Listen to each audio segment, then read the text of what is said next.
Chair Durbing, Ranking Member Grassley, and distinguished members of the Judiciary Committee, thank you for inviting me to speak to you today, and I want to personally thank you for your commitments to prioritizing athlete safety and holding accountable those responsible for athlete safety. I was named as Gymnast 2 in the Office of Inspector General's report and previously identified as Athlete A by USA Gymnastics. I want everyone to know that this did not happen to Gymnast 2 or to Athlete A. It happened to me, Maggie Nichols. I first started gymnastics when I was 3, and since I was a child, I always had a dream of competing for my country in the World Championships and Olympic Games.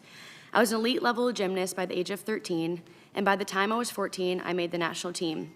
I traveled internationally for 4 years, attending competitions, and in 2015 at the World Championships, representing our country, where I won a gold medal.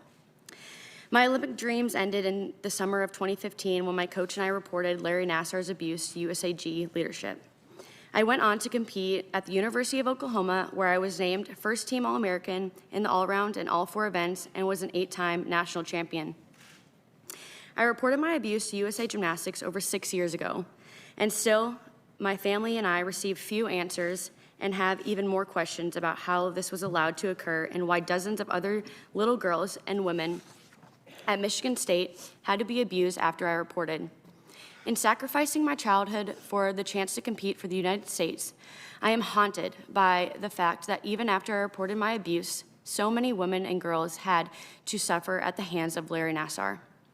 USA Gymnastics and the United States Olympic and Paralympic Committee and the FBI have all betrayed me and those who were abused by Larry Nassar after I reported. The cover-up of my abuse and the FBI's failure to interview me for more than a year after my complaint are well documented in the OIG report. After I reported my abuse to USA Gymnastics, my family and I were told by their former president, Steve Penny, to keep quiet and not say anything that could hurt the FBI investigation. We now know there was no real FBI investigation occurring. While my complaints with the FBI, Larry Nassar continued to abuse women and girls. During this time, the FBI issued no search warrants and made no arrests. From the day I reported my molestation by Nassar, I was treated differently by USAG. Not only did the FBI fail to conduct a thorough investigation, but they also knew that USAG and the US OPC created a false narrative where Larry Nassar was allowed to retire, with his reputation intact and return to Michigan State University, thus allowing dozens of little girls to be molested. As the Inspector General's report details, during this time period, FBI agents did not properly document evidence, failed to report to proper authorities, and the special agent in charge was seeking to become the new director of security for the United States Olympic and Paralympic Committee, a job opportunity raised by Steve Penny. Afterwards, FBI agents in charge of the investigation lied to OIG investigators about what had happened. This conduct by these FBI agents, including the special agent in charge, who are held in high regard and expected to protect the public, is unacceptable, disgusting, and shameful. This committee produced a report in 2019 titled "The Courage of Survivors, A Call to Action." It found that the U.S. Olympic Committee and USAG and the national governing body designated by USOC and administer amateur gymnastics failed to adequately respond to credible allegations against Nassar. Similarly, the OIG report found that senior FBI officials lied to the Inspector General, engaged in serious conflicts of interest, and tried to cover up one of the biggest child sexual abuse scandals in the history of amateur sports.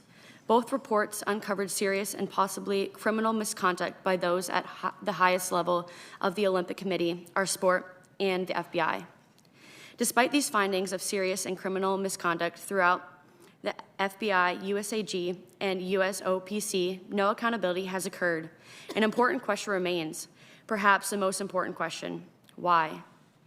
Why would the FBI agents lie to OIG investigators? Why would the FBI not properly document evidence that was received? Why would the FBI agent be interested in the USAG presidency? These questions remain unanswered. And the survivors of Larry Nassar have a right to know why their well-being was placed in the jeopardy by these individuals who chose not to do their jobs. To date, no one from the FBI, the US OPC, or USAG has faced federal charges other than Larry Nassar. For many hundreds of survivors of Larry Nassar, This hearing is one of our last opportunities to get justice. We ask that you do what is in your power to ensure those that engaged in wrongdoing are held accountable under the law. Thank you, Ms. Nichols. Ms. Wright.